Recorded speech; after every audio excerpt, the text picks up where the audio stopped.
Oh my gosh, you guys. You have no idea how hard today's episode was to get started. But we are here. Welcome back to the Listen podcast. I decided I deserve a little sparkly drink, so I got a little Ginsa sparkling ginseng tonic. I'm so excited about it. Woo!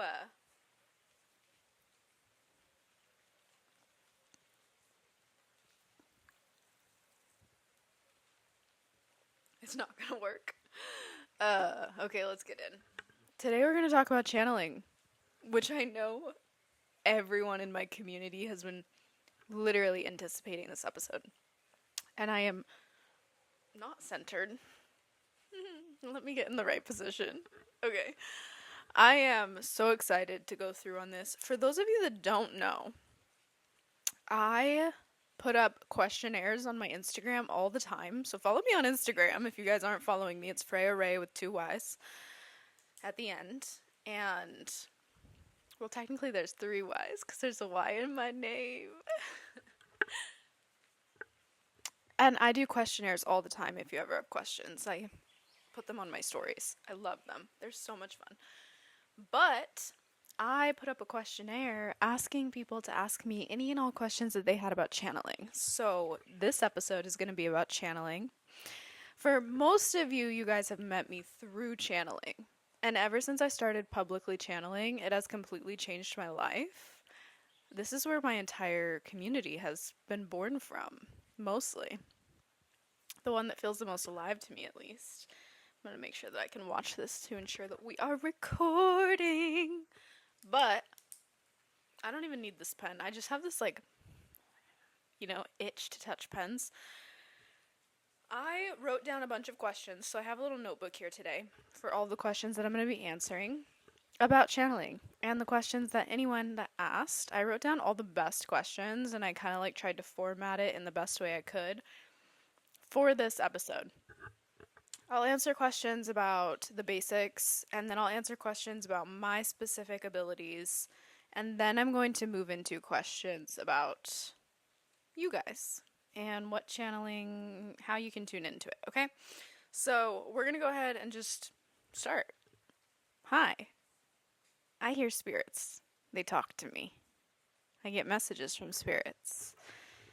I love it. It's honestly one of the coolest things ever. The first question is, what is channeling? Good question, right? What is channeling? Wow. Channeling is the ability to not see yourself as such a piece of matter that you are so physical that nothing can move through you.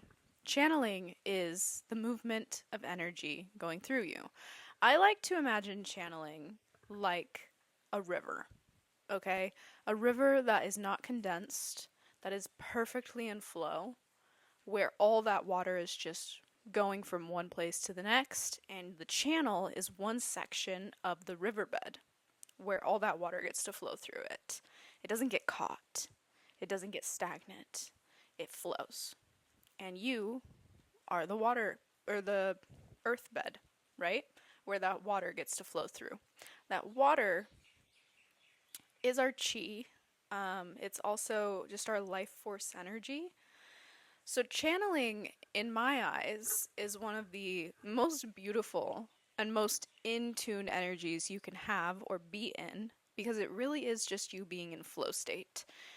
And I feel like my perspective on channeling isn't, this is like a spiritual thing, but it's like so much more of just living life to the fullest of what you deserve and being in tune with your flow energy or your source energy and letting your source flow through you to move you, right?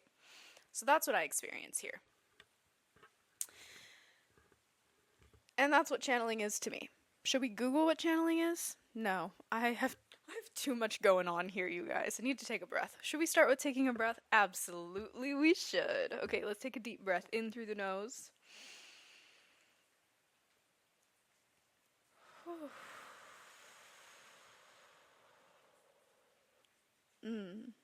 I love this. Today's a big episode, so I want to start out as slow as I can, coming back home to my body so that I can really truly tune into these answers with the highest, most divine light of who I am. Everyone's answer is going to be different, you guys. When it comes to channeling, you're going to get a lot of different answers from different people. And that's because we are incredible, incredible beings and souls. We all experience things differently. And you're just going to you're going to resonate with whoever has the opportunity to be a key for you in finding your next pathway. And that's just going to differ. There's going to be a bunch of different channels that all touch you in different ways. Some of the most famous people that are the most influential, they're really just channels. They're really, really good at channeling. And you just don't even realize that because channeling comes through differently for each person. Hold on, I have a lot of mucus.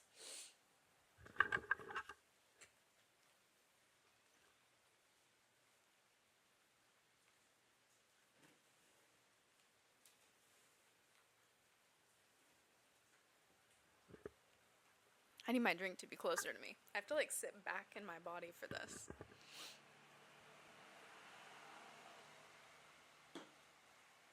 It's like pouring rain today, so I have two different lights set up because I don't have like natural light today.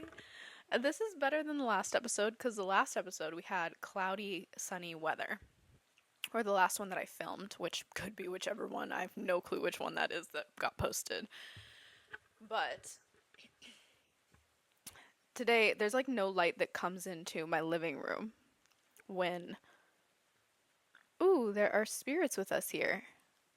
How exciting! I feel like there are some really powerful ancestors that you have that want you to be watching this episode. Oh, I'm feeling this so strong. I really, truly, like, especially for those of you that found this episode completely on your own. You got some ancestors that want you to have access to your own channel, and they are pushing you to find this episode. Ooh, I love when that happens. Or maybe they like hacked the algorithm to make it pop up on your new podcast. Who knows? That would be crazy. Would blow my mind. But something, since I started channeling, something that has become more of a normal thing that I never in my life dreamed would be a normal thing is the miracles and the non coincidental coincidences that happen when you start channeling and listening to your intuition. It's crazy, you guys. Okay, let's get into this.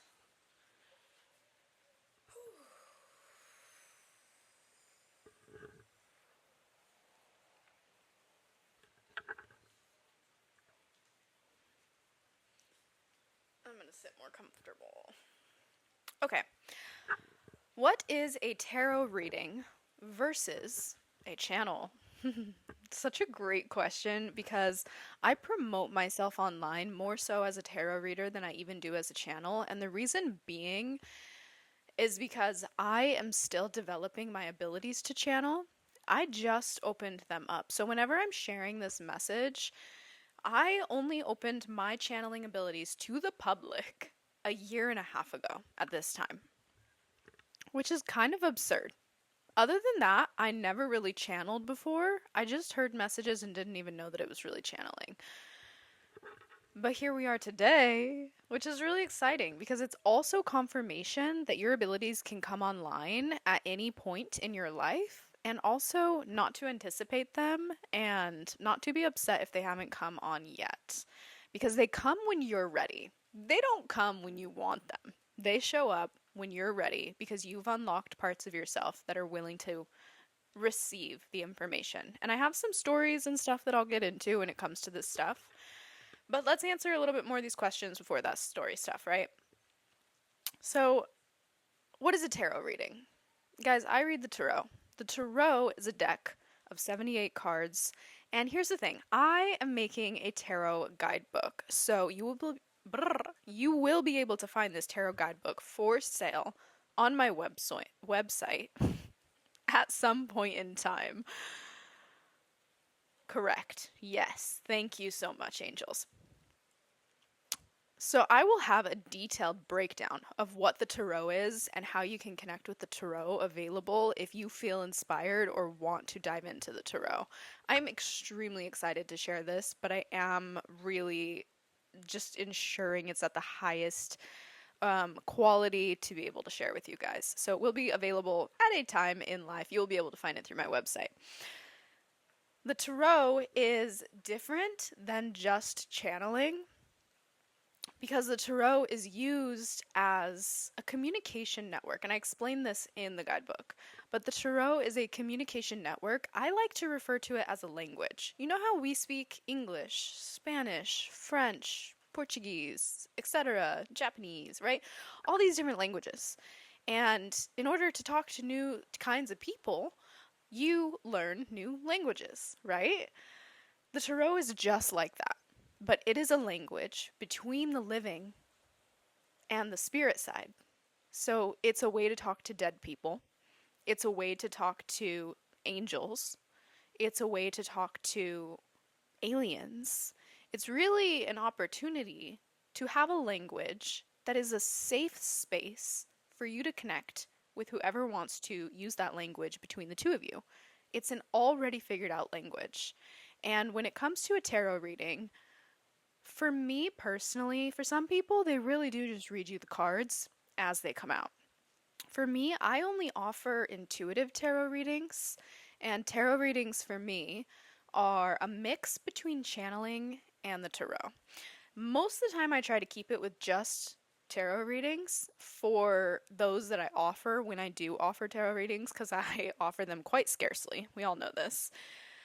But when I do offer them, if I receive channeled information or communication from the other side, I will share it, especially if it is strong.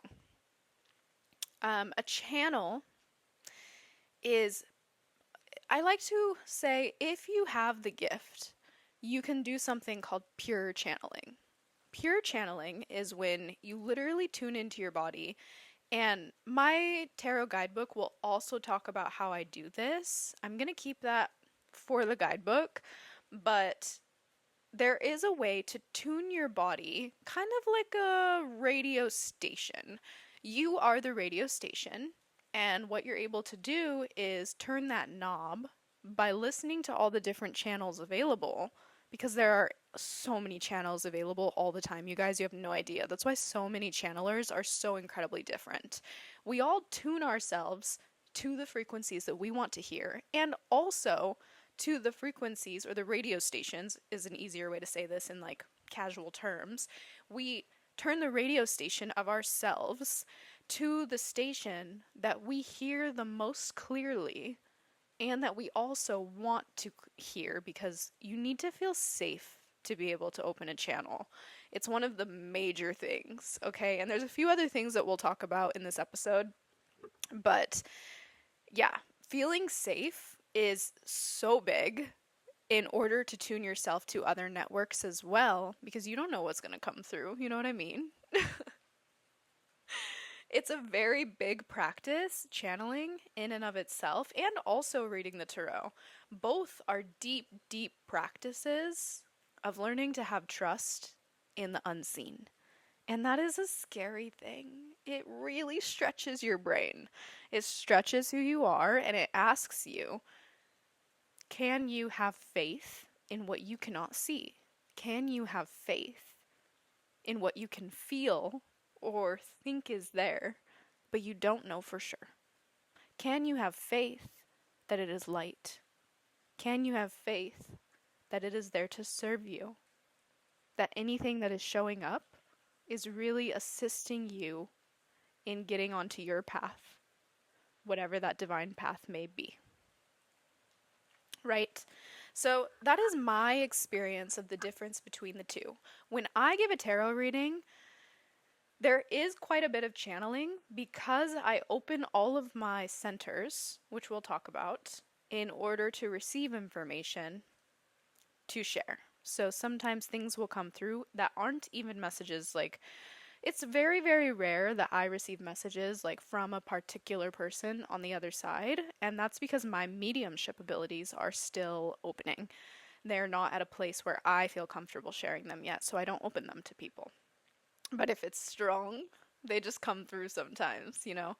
Um, but mostly it'll be through my centers and the areas that I do feel safe that I'll receive information to share with other people. Okay. What are your clairs? Do you directly hear or see or both?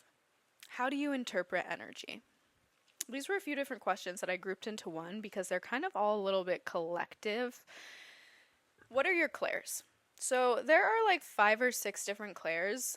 I'm probably going to butcher one of them right now because I don't always remember all of them, but I'll tell you guys. There's clairvoyance. This is your third eye. It has to do with the ability to see through your third eye into alternate dimensions or realms or whatever you want to call it. Yeah.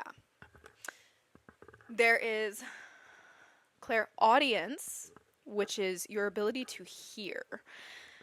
Now, I receive some information through hearing, but something that I have noticed is that there are other people with a very strong clairaudience. I used to have a very, very close friend who had the ability of clairaudience, and I think it was her primary ability, and it scared the shit out of her because she would hear things when she was sleeping in the night, and she didn't know how to make sense of it. And we'll talk about how to make that a safe setting through this video. But really, like, there are abilities that find you and they will turn off if you don't feel safe. And then you have to re-find them to turn them back on. So there's clairvoyance, clairaudience, clairsentience. Clairsentience is your heart. It has to do with feeling. Clairsentience is the ability to, the way that you would receive information is through felt energy. So instead of seeing a vision, or you say vision, but it's never quite like That's So Raven, guys. That's not how it shows up. For some people, maybe. But instead of seeing a vision of someone hurt or sad, if you had clairsentience, you would feel hurt or sad. And so this often comes through for a channel and they say, oh, I'm feeling this. I'm feeling this for you. That's often clairsentience. There is claircognizance, which is a clear knowing. This is your gut center and system, okay? So claircognizance comes through as, this is the most interesting one because this is one of my bigger ones too. And it's one where it's not like you receive information. It's like it was already there and always has been, and you just know. It's those moments in your life where you don't need explanation, and if you wanted it, you might not have it, but you just know. Like if there's 3 pathways in front of you, you just know that that one's dark, and you have no understanding as to why. You have to go another way. You just know, and it takes over your whole body. It's like a very embodied energy, okay? And then there's one more.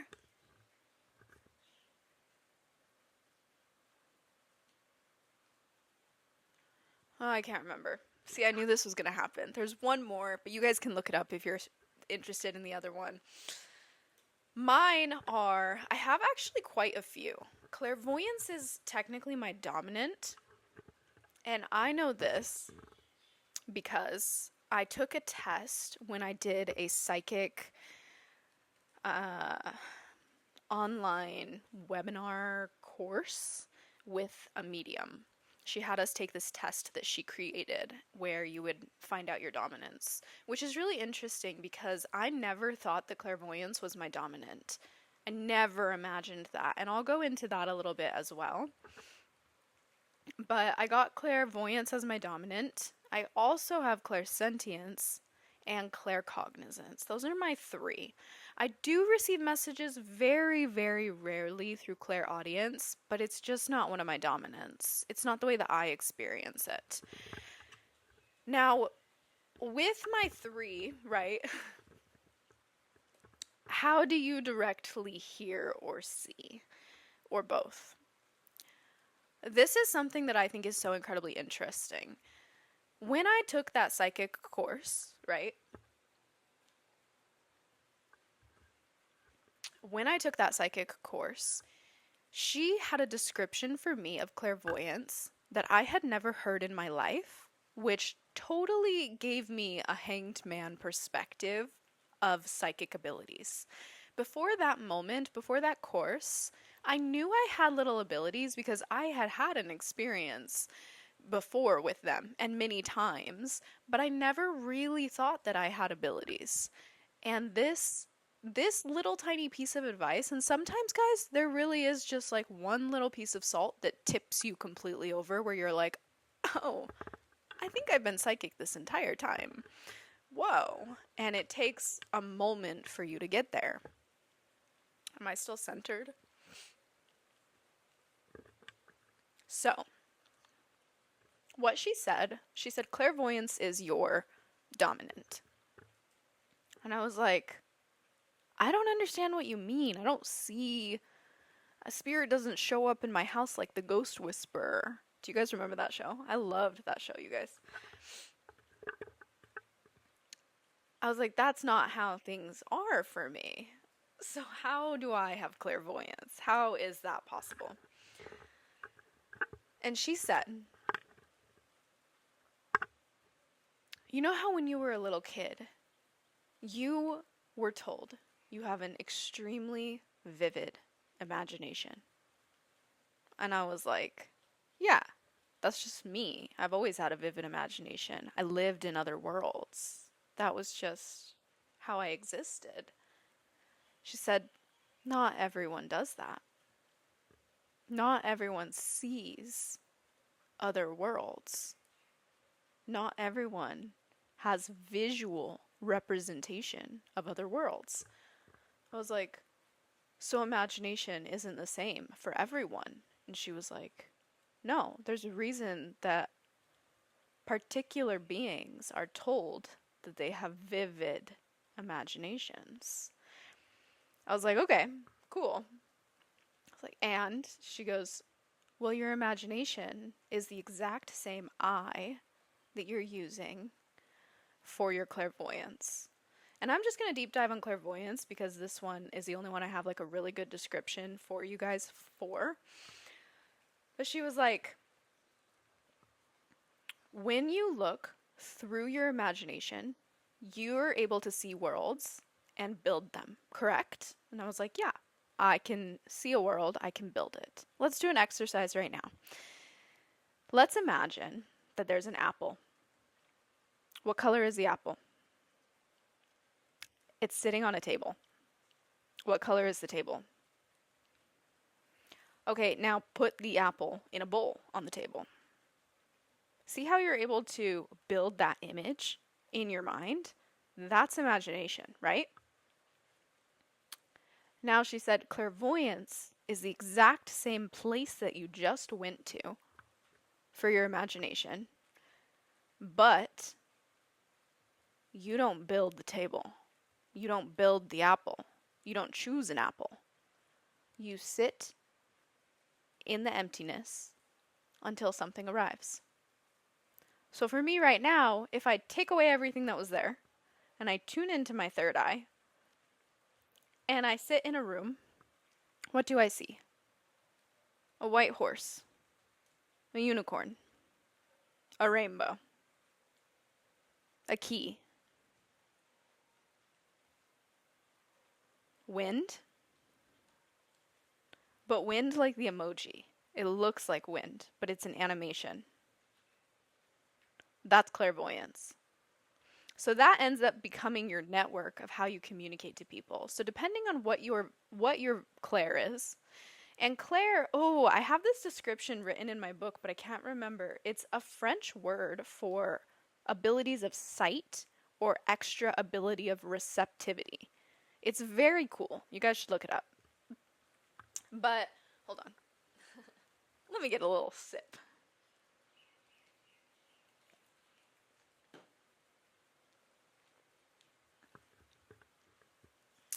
So, depending on what your Clair is, that's how you'll receive information. So, for me, when I'm channeling, do I hear or see or what comes through? If I was in a channel in this exact moment, which we'll get more into how I would do that in a safe setting, but if I were in one, I receive information by seeing thoughts. I know that's interesting. I'm just going to give you guys the best description I can. Sometimes, and I do believe that this is clairaudience, but I also receive stuff in visual. So sometimes I get both. Sometimes I hear in the back of my mind a message or a sentence like, what was the channeled message I did 2 days ago? These dreams were meant for you, or something like that, okay? So I'll hear something like, these dreams were meant for you. You weren't meant to miss out. They've been eating at you for a while. That was a message I gave the other day. And when it comes through originally, I hear these dreams are meant for you. And then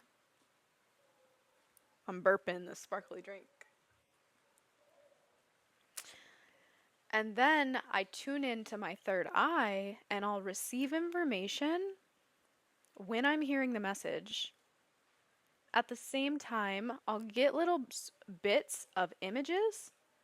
This is so interesting to try and describe because it's like there's I really feel like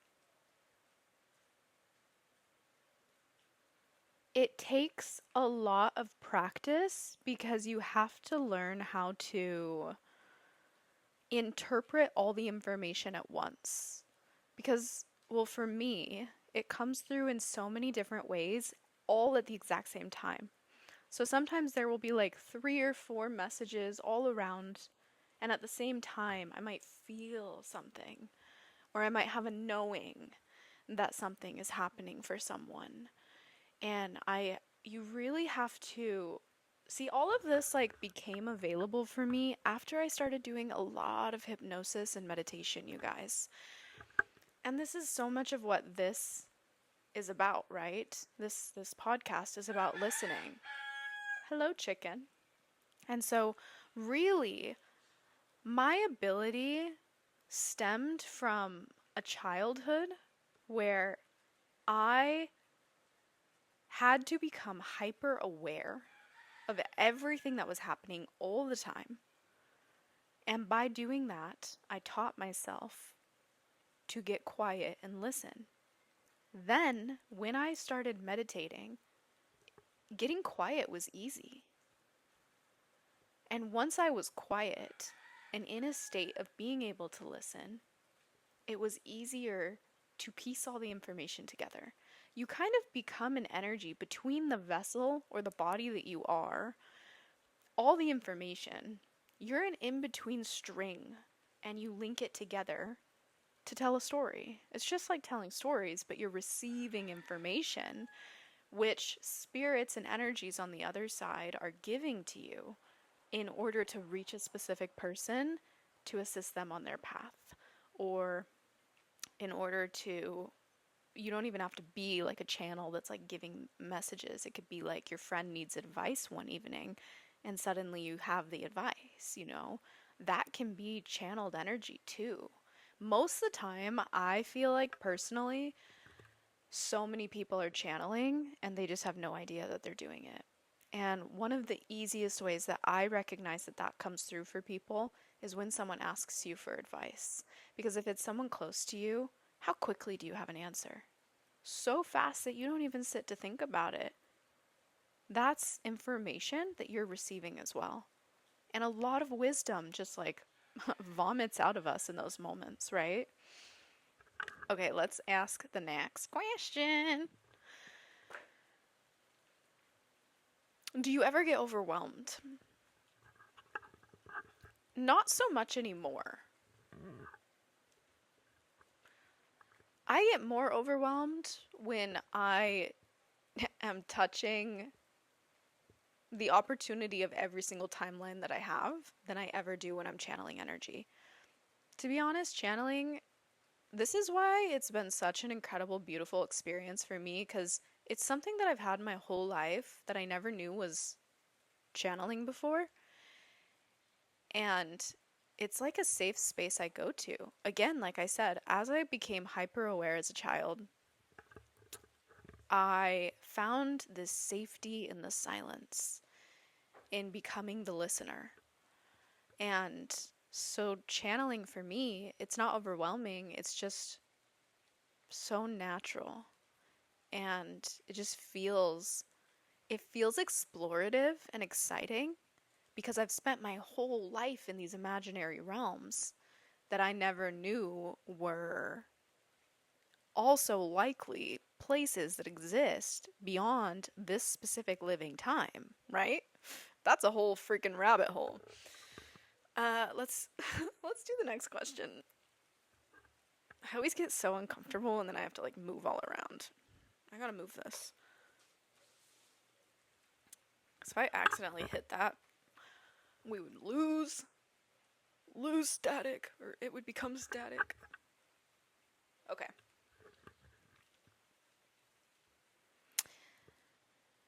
Is it the same as your intuition? It's a good question. Is channeling the same as your intuition? Here's the difference between the two. I always like to say that if you don't know how to listen to your intuition, if you have no idea what to do, of course, I knew he was going to call me right now. Hold on.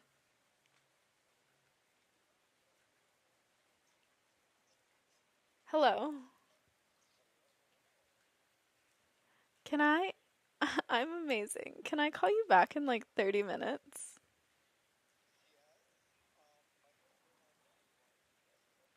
Okay. Well, my time is behind you, so I stay up like, I'll be up probably much into your night.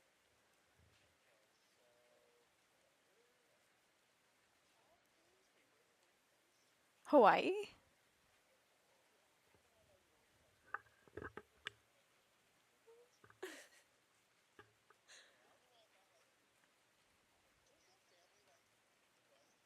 Mm-hmm. I do.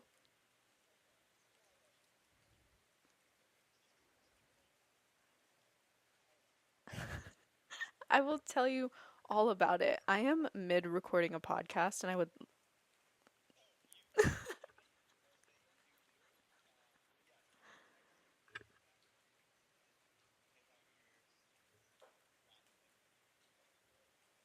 That sounds beautiful. Enjoy dinner. Well, 333 on the timer, folks. 3333 on the timer. Okay, back to where I was. Your intuition. I was like, I wonder if you guys could hear him. I'm not going to cut anything. He's such a sweetheart. I have never met this man in person. But, okay, intuition. I'm like, where was I? Let me come back to my center. Intuition, I like to say, is the voice that is super, super, super, super, super quiet inside of you. If you were to imagine yourself in lots of different versions of you having a conversation, your intuition is the one that's sitting back at a table, watching everything go down, and waiting until everyone shuts up. And then no one's talking, and your intuition is like, oh, by the way, this didn't go away. Oh, by the way, this is still something. Oh, you remember those dreams you had? They are in you for a reason. And my fridge is agreeing. You guys probably can't hear that, but it's clicking. So, I'm not centered. So, your intuition is where it comes from is different than a channel in my heart and my being. And I feel like other people could answer this differently. But when I would say where your intuition is coming from, I would say that it's coming from a higher version of you that's already living your dreams versus a message or information that is coming from anything on the other side. So there's also a concept that there is a higher version of your soul that never comes into body, and you're only a portion of your source living in order to live in this way, right? And that higher version could also be part of that message and that energy that's coming through as your intuition.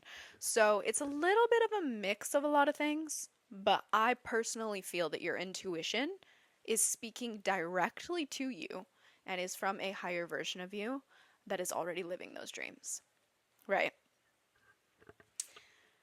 It's so funny. Right before I started this podcast, I freaking knew that he was going to call me mid podcast.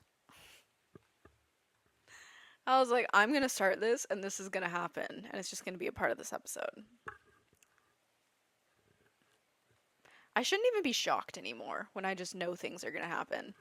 But I'm still just like, life is a miracle. Everything is magic. And it's the craziest thing ever, especially when like you feel something and then it happens. You're like, what the fuck? Okay.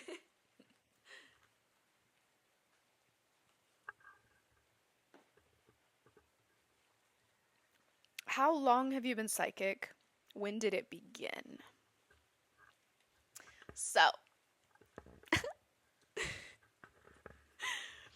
I always have to remember to try and not hold this straight under me. It's like this is a whole like learning lesson. I'm learning so much about using a microphone. I've never used one before this. I'm gonna get real good talking on microphones, guys. When did I learn I was psychic? So, again, moving back into the energy of when I did that psychic course, I already knew I was psychic at that point, but that was a huge, like, big hanged man energy in the perception of um, what being psychic meant and was, right? Now, when did it begin? The first memories that I have are memories of knowing that spirits were watching me. And these started when I was a teenager. I don't have a lot of memories of being a kid, though I'm sure that I did have memories with friends on the other side. I don't know if I talked to my parents about them. I'd have to ask them about that, to be honest. But the first memories that I have that are vivid memories are memories that I have where there was someone in my mother's basement watching me. I have vivid memories of evenings that I would be under the blankets and I would know that there was a spirit there and I didn't know who it was. I used to Google, this is how I like knew that there was something going on. I used to Google if the house that my mom's home was built upon was haunted or if someone had died there. I used to look it up all the time because like I thought that I was going crazy because I was a teenager. I had no idea and I didn't grow up spiritual. I was told growing up that this stuff was crazy. And it's just so crazy. And now when I think back to it, I'm like, whoa. And I have so many stories about things like this. But yeah, I have vivid memories of knowing spirits were watching me. There was only one time when there was two spirits watching me. And what's really funny is that one time the two spirits were watching me, all the other times it was another spirit, but in that moment there were two spirits watching me, and I have vivid memory of waking up in the middle of the night and knowing there were two spirits standing there. Years later, like a couple of years ago, I did a deep, deep hypnotic trance with myself where you go into a past memory and you hold and witness and see, you basically remote view. If you've never heard of remote viewing, it's the ability to see another moment in time by leaving consciousness or like by going somewhere. You have this ability to basically see. There's like people who have these abilities and they can see other places on the planet or other dimensions, etc., things like that. But basically, you go there, and so I was remote viewing myself. And the person that was standing next to me, oh, I have full body chills talking about this. The person that was standing next to me was my best friend who had just passed away in the version of me that I went to go visit. And in that night, I went to go and visit that version of me to tell her that she was safe, even though her best friend had just died. Because I was so sad. I was so sad and heartbroken. And he showed up next to me in the remote viewing area, and he and I laughed together and held each other's arms while we sent her love. It was the craziest shit ever. And back then, all I knew was that there were two spirits watching me, but I didn't know what was going on. I was so scared. I climbed under my blankets. I remember. I climbed under my blankets and I was like, I'm gonna pretend this isn't happening. Like, I was so scared, you guys. I was like, this fucking creepy ass things watching me, even though I knew that I was safe because I never, like, got out of bed. I just didn't want the spirits to touch me. All I had ever seen growing up, you guys, I was addicted to horror movies. And so I'd programmed so much dark stuff into my brain. And oh my God, I watched so many paranormal activity movies. And so all I thought in my brain when I felt spirits around was that they were going to grab your feet and pull you from below. And so I would always put all my legs under the blankets. And I loved to sleep with one leg out. I still do to this day. But in those moments, I would pull my other leg slowly under the blanket and I would tuck myself under because I thought that would stop them. I don't even know, you guys. Literally so funny. But yeah, so that's when it started. And then I just ignored it, didn't know anything. And then my best friend died. And when my best friend died, I would say that that was like technically the beginning of my spiritual awakening, even though it was not the beginning of me like learning that I was in a spiritual awakening. But it was the beginning of me starting to understand because I grew up without like I say this all the time and I feel like eventually we'll talk about where I grew up and stuff, but I grew up in a place where the only thing that existed was religion and spirituality wasn't really a thing. And so I didn't grow up with belief in the other side, and I thought everything that had any connection to prayer or um, yeah, all of that stuff was, I just thought it all had to do with religion, and I I was an advocate against religion. Let me tell you. I wouldn't even speak the word God, which is like, you guys have no idea how far I've come because I would never say the word God. I had anger at the word God, and I would never say it out loud because I was like, I don't want to give any more energy to this concept that religion is owning of this like man. And now these days I understand, and I've totally rewritten those stories, that God is source energy, and my experience of God is completely different than that experience that I grew up with of what was the only accepted version of God. And yeah, anyways. So I've literally like come so far, but when my best friend died, and this is the craziest thing ever, you guys. Like, death is like such an incredibly hard, difficult thing to process, but it is also what cracked me the fuck open. Like, death is the reason I am who I am today. And if my best friend didn't die, and I will miss him for the rest of my life, he's more with me now than I've ever known before. And when he died, I didn't know how to connect with him.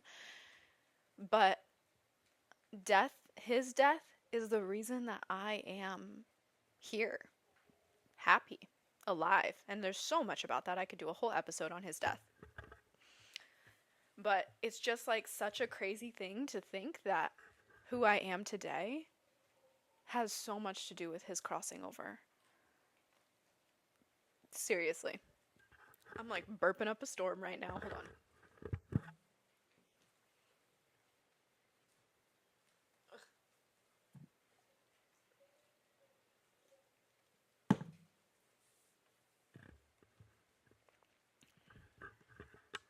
Okay. So when he crossed over, I went to this self esteem camp because I was not processing his death very well. And at that self esteem camp, there was a whole lot of red string theory connecting everything together from then to here to whenever. Um, but at that self esteem camp, I had my very first mentor, I would say. Her name was Eve. She was one of the coolest people I've ever met in my entire life, and there's so much like coincidental, non coincidental, synchronistic shit connected to that. But she invited me to this self esteem camp, which I had gone to before because we could afford it, but I could no longer afford it. Our family couldn't. And it was pretty expensive. It was like $1,000 just for a teen to go. And it was this camp that was built for teens and their self esteem. And she saw that my best friend had just died. And I don't know if her and my dad talked or how they made it happen, but she sponsored me for that year because we couldn't afford it. And she let me come for free, which was such a kind consideration of hers, and like I will be grateful for the rest of my life for her. She saved my life. Um, so in this really dark time, I go to this camp and I sit with her, and I have this vivid memory sitting with her. All the rest of the teens are just there for exploration of self and like coming into themselves, and I had already done like the early entrance into it, but this time I was different. I was a different person because I was processing grief. I'm 17 years old. I'm processing death, and I'm so confused. And I have no God, and I don't even have prayer. I have nothing. Or I think I have nothing, right? My conception is that I have nothing. I feel alone and I feel abandoned. And I'm sitting with her and I'm talking to her about this, and she says to me, well, they can communicate with you, especially after they die. Have you ever had anything happen? I had. So I told her some things that had happened, and she introduced me to how to communicate with the other side for the first time.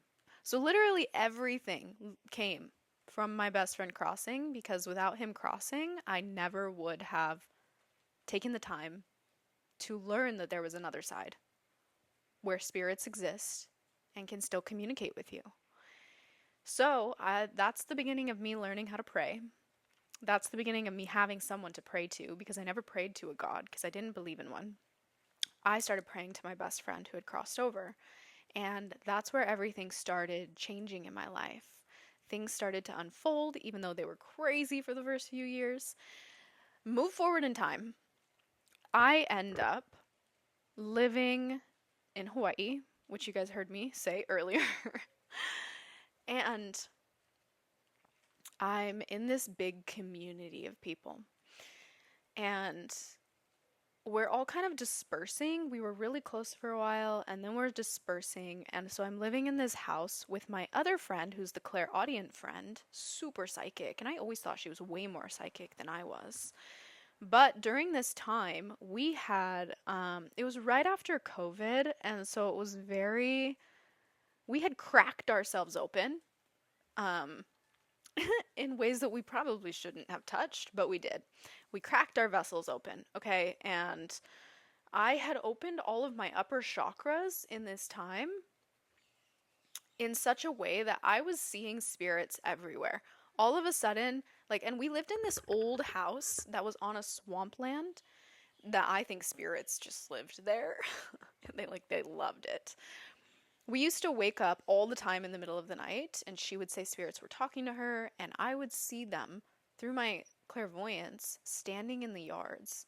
This was one of the creepier experiences of my life because, like, I knew that we were safe because I knew that spirits were of a realm that was not in matter. And I think that this is really important because so many people wonder, like, how do you feel safe? How do you feel safe? How do you feel safe? And I even have people talking to me all the time. Like, I get friends that ask me stuff like this. Like, they're like, I think someone's here. And I'm like, okay, like, do you feel loved? Do you feel safe? And as long as they do, that's good. But I'm like, if you don't, if you feel uncomfortable, or if you don't want someone to be there, you're the person living in the 3D. You're the one who has the most power in the room. And all you have to do is say out loud, any and all beings that are not of the light are no longer welcome in my home. You must leave. And that sets a spell upon your home from your 3D matter body. And I know that that doesn't seem like much, and you're like, oh, maybe that doesn't really work. But the whole concept of spirits is that they're in realms that are see through. Their hands go through things, right? If that's even the way it is over there. Their hands go through things. And so if you're speaking with the power of your matter body, right? You are literally casting energy out. So that is the most powerful thing you can do to feel safe. And so in this house, I always felt safe because I knew that I was saging that house all the time. I was that crazy witch with the dark black skirt running around the house saging shit, and I was like telling all of the walls of the house like no spirits are welcome in here that aren't good. No spirits are welcome to come talk to us. Um all that shit. I was casting major spells, just protecting the shit out of that house because I knew that there were so many psychics inside of the house. And I was also like the go-to witch. So I was always protecting the house. I was always praying. I was telling my best friend on the other side to protect the house. I was like, please bless this house, bless the people in this house. And during that time, with all of our abilities cast wide open, I was having crazy dreams. I was also drinking a lot of alcohol at that time, which alcohol makes you way, way, way more susceptible to spirits. And so you just need to be really careful. Alcohol, medicines, things that aren't legal, you need to be very careful using any of those things because they open your fields and they also make you unaware of what else is around you or can come in and touch you or access your energy. Specifically alcohol. I think alcohol is one of the biggest ones, and it's crazy that it's legal. I even still drink to this day, but like when you drink a lot, you literally become and you experience an out of body experience where other spirits can come in and also like use your body. That's why people make crazy fucking decisions on alcohol. There's like a whole history of information on why alcohol got named alcohol. It originally stemmed from spirits because it gives access to specific realms of spirits to touch you. Crazy shit, you guys. So, ooh, I kind of need to plug my phone in. We'll be fine. Will we be fine? 7%. Let me just grab my charger.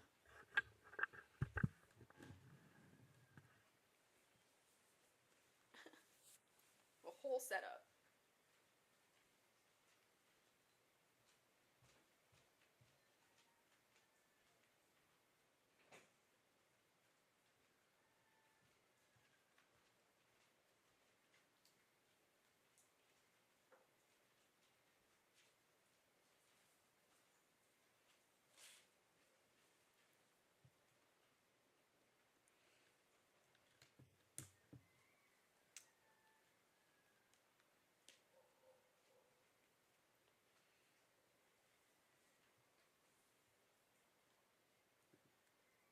Okay.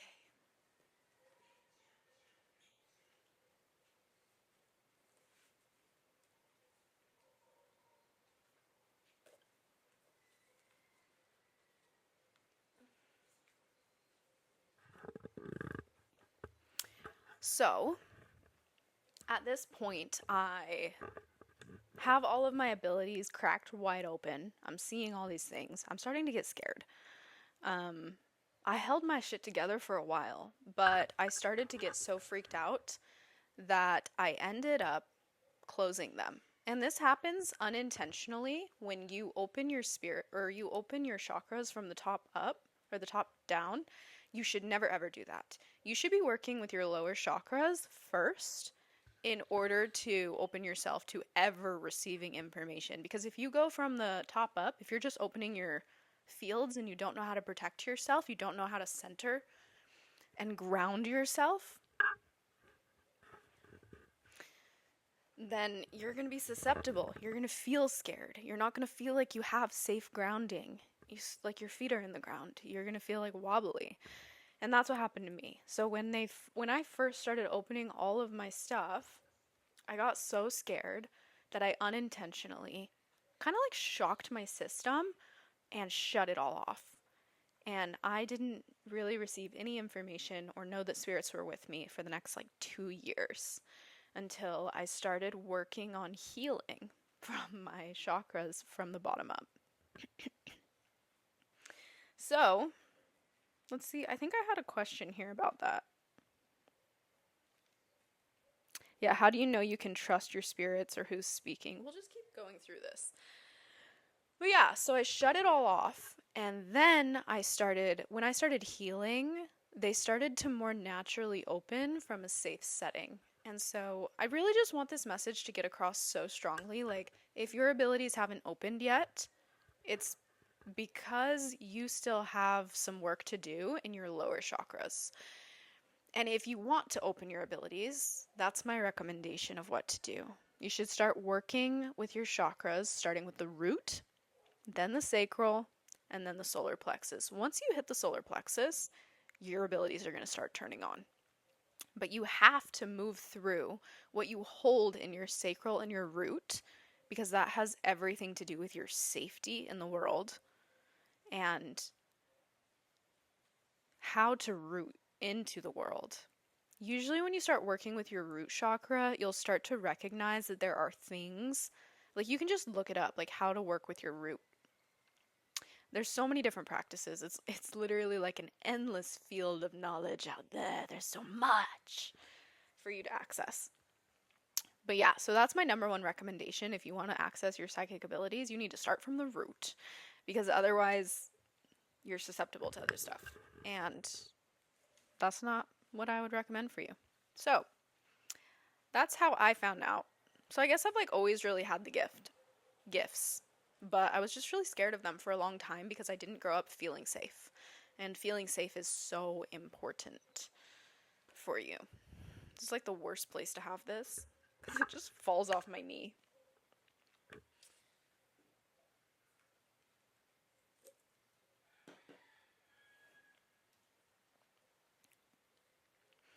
Okay, I love this question. How does interpretation work with the subconscious mind and bias? This is so interesting. Now, something that you will notice is that if you are able to completely open yourself to pure channel, like I mentioned earlier, there won't be bias. Like, someone who's a really, really great example of this is Abraham Hicks. If you notice, she's not really speaking from her own perspectives. She is pure channeling someone or a consciousness called Abraham Hicks, right? Or Esther is channeling Abraham Hicks. And so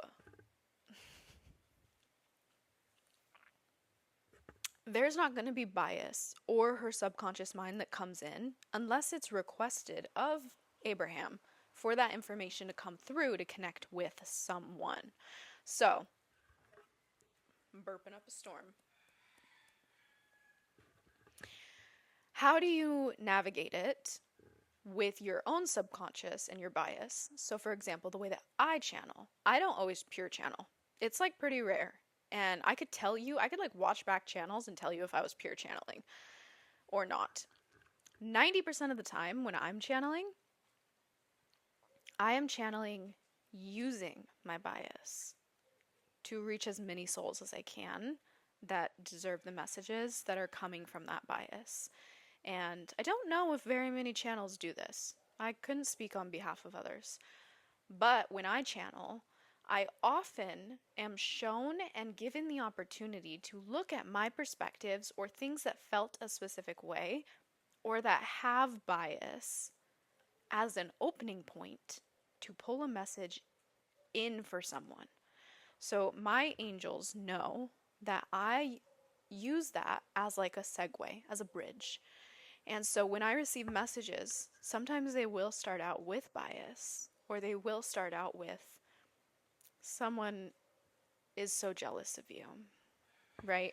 Or, ugh, this person, how could they, right?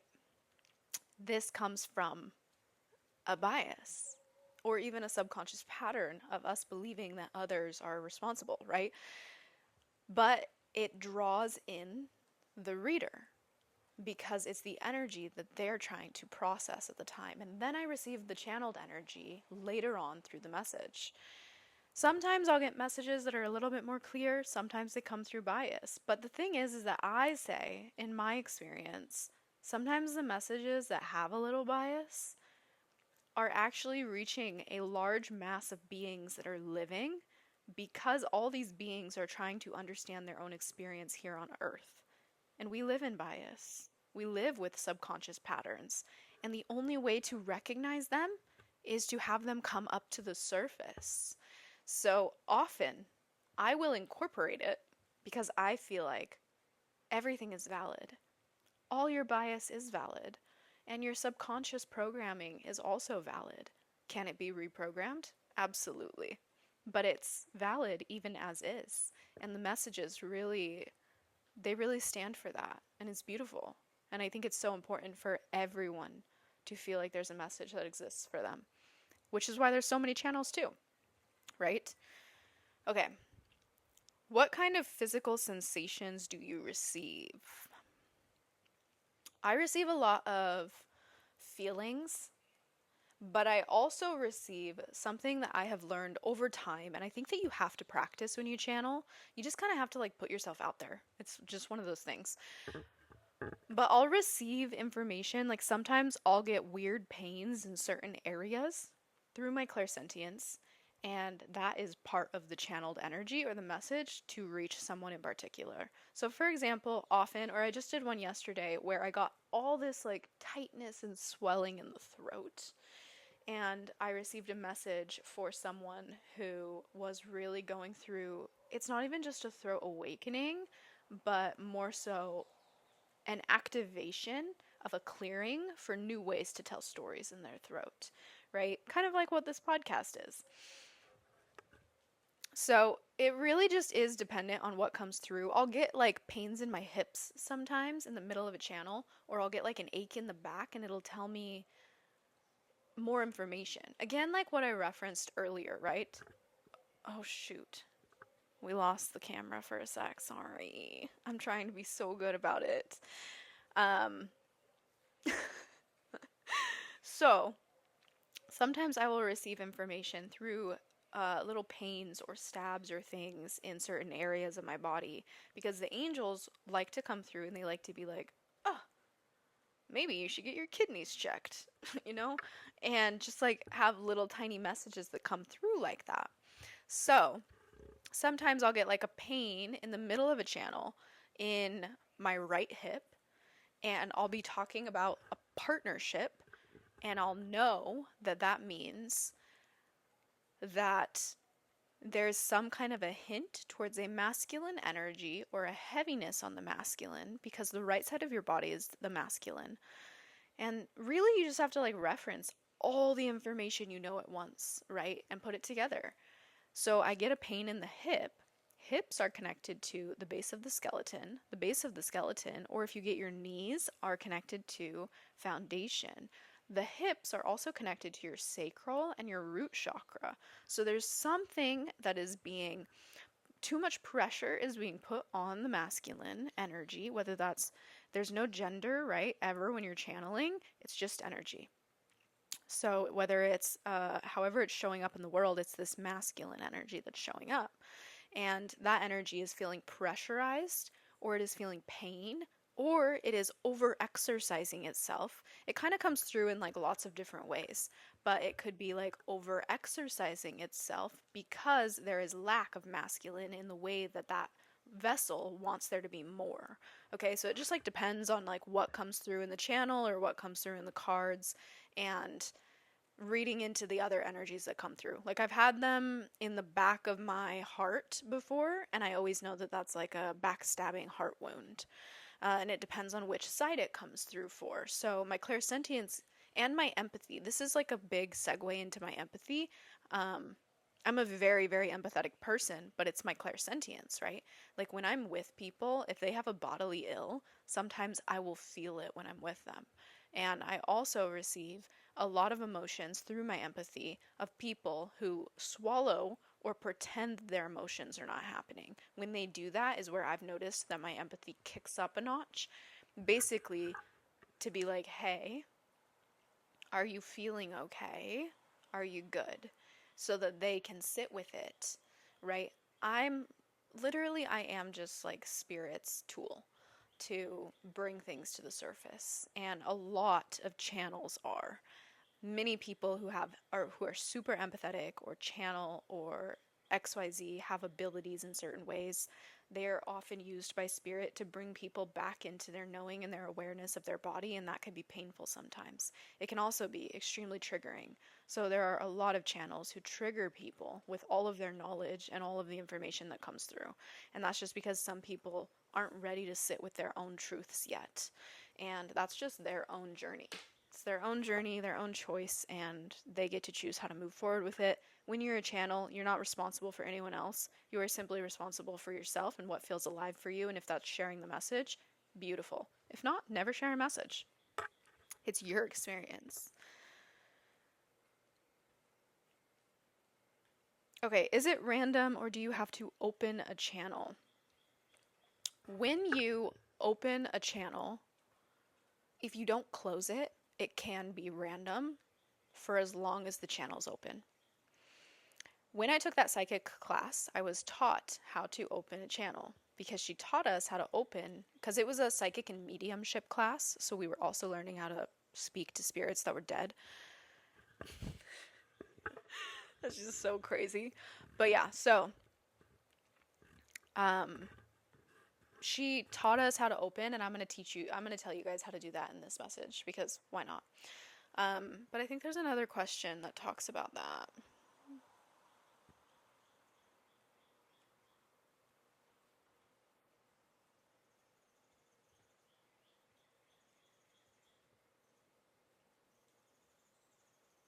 Yeah, at the very end, what is your ritual to open and close? So I'll answer that at the end of this podcast, just so there's something for you guys to look forward to.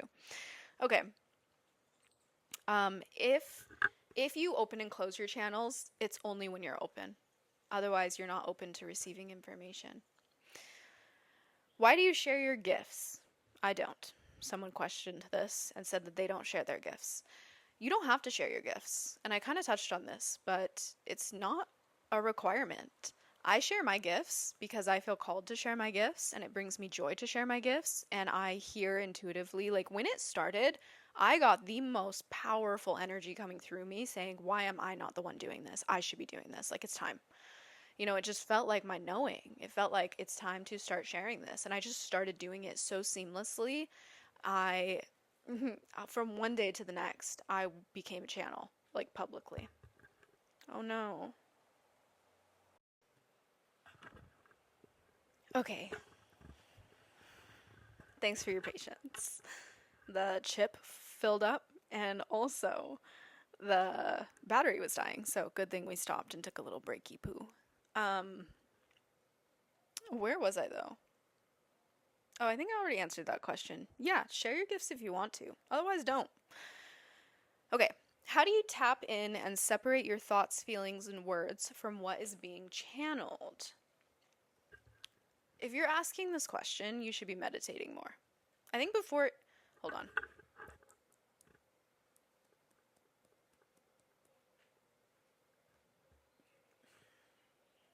Just gotta burp. Before you become a channel, before you open your gifts, again, practice grounding. Okay?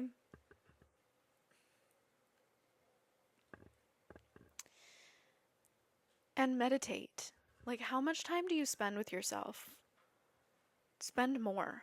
Because if you're asking, how do I decipher what's channeled and what's thoughts, you haven't spent enough time sitting in meditative state where you recognize that all of your thoughts are not you. And that is the very first lesson you learn when you spend a lot of time meditating, is that you start to recognize that thoughts are just little things that pass by in your mind. Almost all of it is channeled energy. You just choose which ones you choose what thoughts you want to associate with when they arrive, versus when you're channeling, you're receiving all these different things. But it's all in the same field. And if you don't know the difference, it's because you haven't spent enough time disassociating yourself with the thoughts that exist as you. And that only happens through meditation. It's the and there's no like hack. I'm sorry. The only thing that you can do is meditate and spend more time with yourself and spend more time listening. It's so incredibly important, and you're also going to find so much magical information there too, just about you and your life path and what you want, and where you feel inspired to go. So, super important.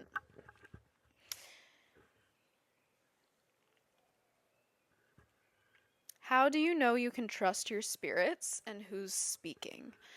You know that you can trust them when you open a safe channel. And I open all of my channels with prayer. I always ensure that I'm protecting my home. I am often saging the space and speaking aloud of who's welcome. I close energies out and say no one's welcome often. You feel safe based on your own techniques that you create that make you feel safe. Something that is one of the most safe techniques that you can do is simply to put your feet on the ground. Like, actual earth is better than anything else, but putting your feet, your bare feet, on the earth and imagining that there are little roots growing out of your feet and growing into the earth, and vice versa, that the earth is growing little roots into you. You are linking yourself with the earth. That is a grounding, safe matter that makes you feel more safe. It is so incredibly important. But again, like I really truly believe if you do not feel safe, if you are scared of what's over there, it's because you have not made yourself feel safe yet in your own body. And that only happens through doing root work and learning to reprogram your own safety in your body. Your body is a gift in this lifetime, and it is the thing that takes you from place to place and attracts so much for you in this magical realm of earth. It is just so incredibly important that you have the ability to feel good in your body and safe, that nothing will touch you. And that also comes from your sense of self. Like I said, you need to do your root, your sacral, and then your solar plexus. With your solar plexus, you start to tune into how confident you feel in yourself and your courage and your sense of self. And the more of that you receive and tune into and fall in love with, the more safety you feel. Because you recognize that you are so incredibly powerful as a being on this planet to even be here in the first place, that nothing's gonna touch you. Like, you're a fucking master magician. Get over here. Okay. My wrists get tight holding this microphone. Are there ever deceptive energies? I do believe that there are energies that are otherwise, but I personally do not open to them. So, yes, I believe there are deceptive energies. I believe there are weird energies, but I think that in order for them to be welcome in your space, you are connected to that energy. So everything is a huge reflection of your own energy. Like I said, you're a radio box and you're turning the radio station. Will there be weird information that comes through sometimes? Yeah, but you choose whether or not to stay on that frequency. You choose whether or not to dial the knob to a place that feels better or is exciting. And you're the one that has access to that knob. So you're the one that gets to choose what you want to welcome into your channel. I channel spirits of the light. So I feel very safe with the spirits that come through for me. And I love them. And I know that they are pure love. And I know that because I've been working with them for so long. But it's different for each person. You don't know what spirits you're going to connect with, right? You're going to find that out through your own journey. And working through your chakras first to go on that journey. Amen. I hope you guys snap with me whenever we do this, because it's kind of awesome, right? Okay. What is your ritual to open and close? Let me tell you. Let me tell you how I open and close. I got taught this in that psychic course that I did. The way that she would teach it is that the very first thing that she would do is she would have you root your system into the ground, which is what I already told you with your feet, or if you're sitting in a crisscross position, maybe I should do it with you guys. Don't do it unless you feel safe and you're going to do the closing ritual, but I'll do it here.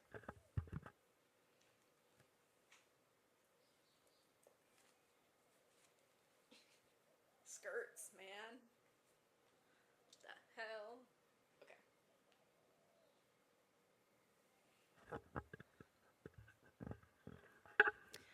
All right, so the first thing that you want to do is get comfortable, and you want to imagine roots stretching out from the bottom of you in a deep red brunette color, coming from your root system, inching their way down into the floor. If you're not sitting on pure earth, inching their way down into the base of the home you're in or wherever you are, stretching through the parts of that home that reach into the floor and growing their way into the earth, deeper into the earth, creating a coursed system similar to the bottom of a tree's root systems, all the way down into the earth.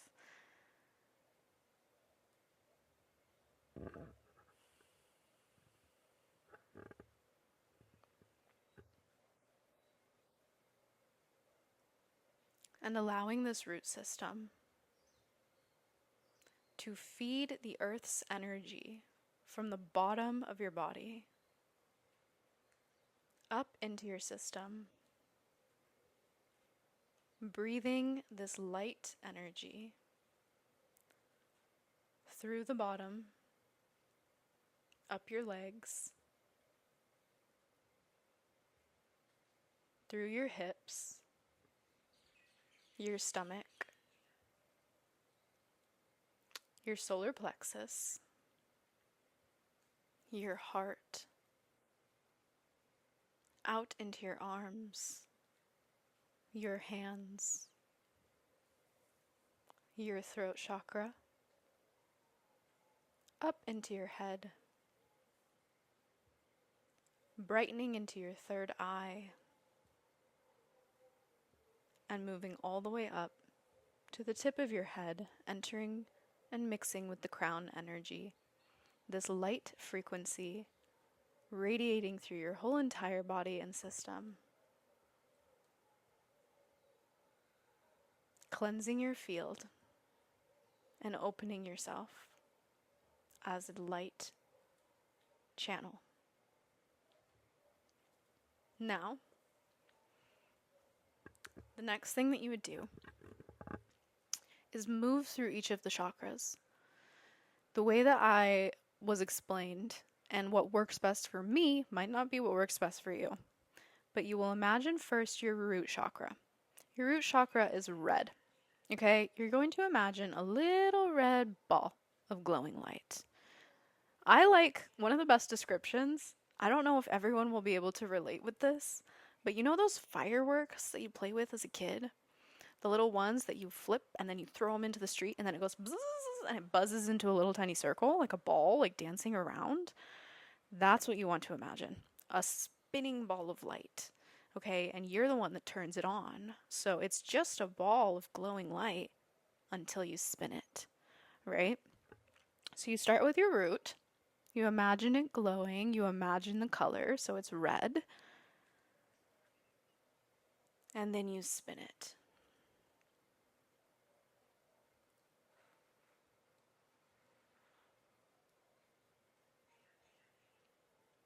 That opens the chakra.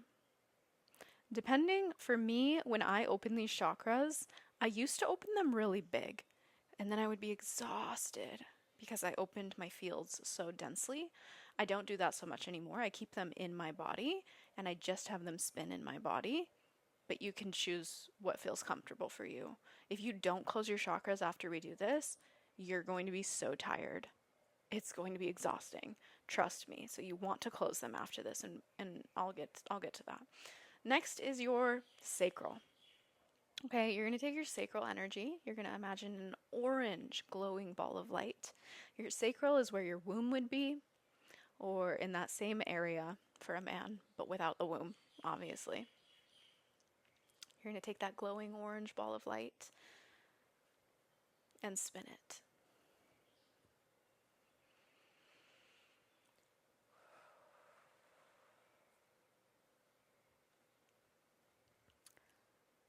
Something that you are going to notice if you have not worked with your chakras much, some of them will be harder to envision.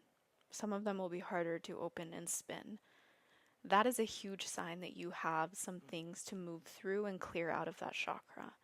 You can work through that chakra by simply laying down or sitting and putting your hand over the chakra and just feeling it and imagining it. There will be things and memories that surface that are blocking you in that area. Onto the solar plexus, yellow. This is a bright, beautiful yellow, like the sunshine. This is your freaking inner child. This is your glowing, golden freaking beam that is you.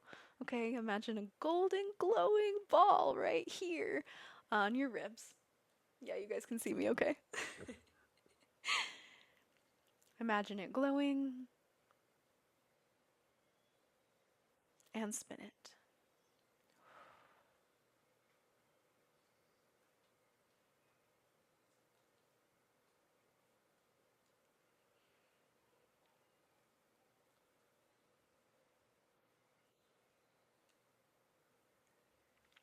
And you are absolutely safe to breathe or cry or yawn energy out of you. Or if you guys notice, my hand shakes a little bit.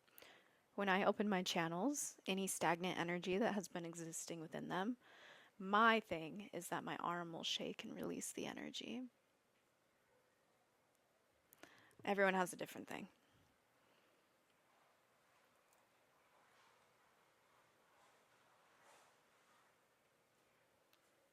Next is your heart. This is green. Green like the earth. Beautiful, bright, vibrant. Imagine it glowing. And spin it.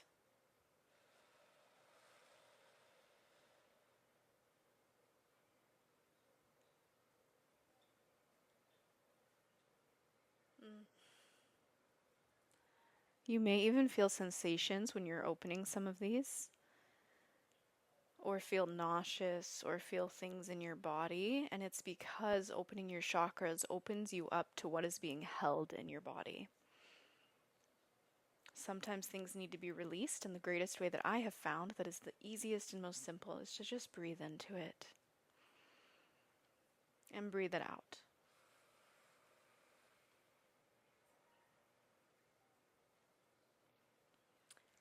Your throat chakra. For most people, your throat chakra is a deep blue color, but I've noticed mine shows up in different moments in different shades. So blue, however it shows up for you. Imagine a glowing blue ball in your throat and then spin it.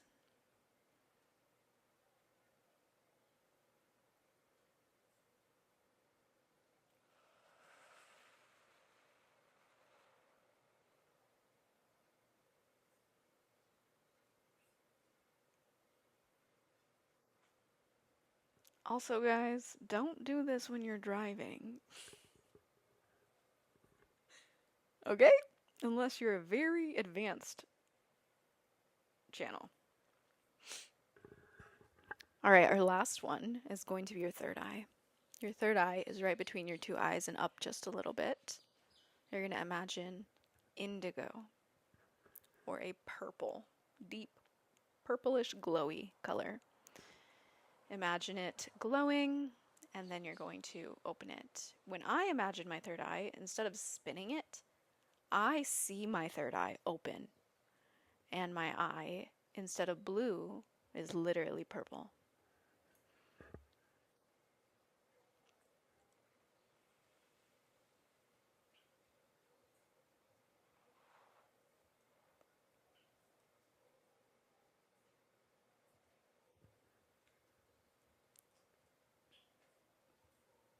Ooh. All right, and then for me, the last thing that I do, my crown is always open, but it is not always open to channel. For me, I imagine I always have a white crown on my head. When I channel, I open the crown and I have it grow out of my head in a pattern of a circle, like growing crystals. So my crown will turn into a crystal and grow upwards. And it'll open, and then I will imagine a white orb from my being, like a white kind of circular orb, go all the way up to the sky.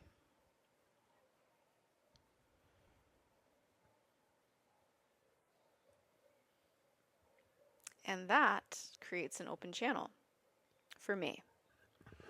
It is a little different for everyone, so it might show up in different ways for each of you. That's some magic, though. Let me tell you, that's some magic. And in order to close them, which we will do at the end of this, but I think I might see if there's any channeled energy that wants to come through before I close anything. But in order to close them, you will basically unspin them all, but you'll keep them glowing so that there's no stagnant energy that gets trapped, and you'll go right back down this way. And your root is always the end and the beginning. You always want to make sure that you're grounded into the earth. And you can also imagine a clearing white energy that goes back through your entire body to clear out any energies that have come through. But let's get some last information. That is all of the questions. I'm just going to see if there's any information at all that wants to come through, and then we will close this out and end this podcast episode.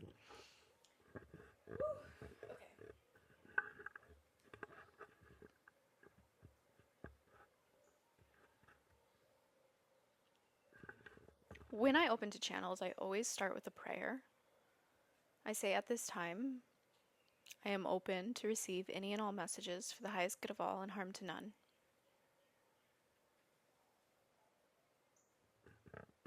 When I first started channeling, I spent time every single day. I would walk the beach for a whole summer.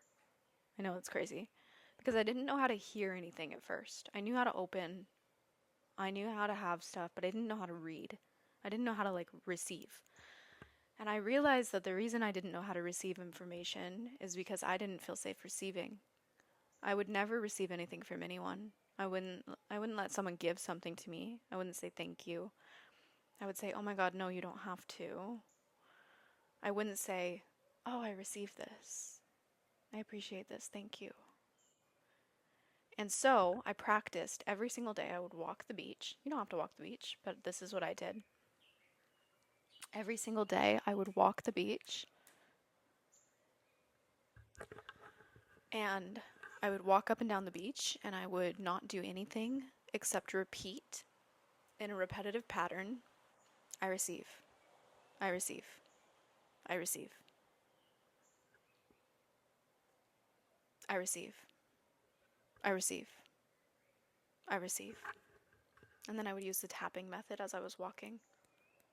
I receive, I receive, I receive, I receive, I receive, I receive. After, I literally did this for like 3 months, you guys. And about maybe like 2.5-ish months in of doing this, all of a sudden on the beach, instead of hearing I receive, I started hearing messages. And this is how I opened myself to start receiving messages. Oh, we lost a light. Maybe that's for the best for the end of this. Woo! Okay. Angels, are there any messages? If there could be any message at this time that could get through to someone who's still listening to this podcast, what would you guys say?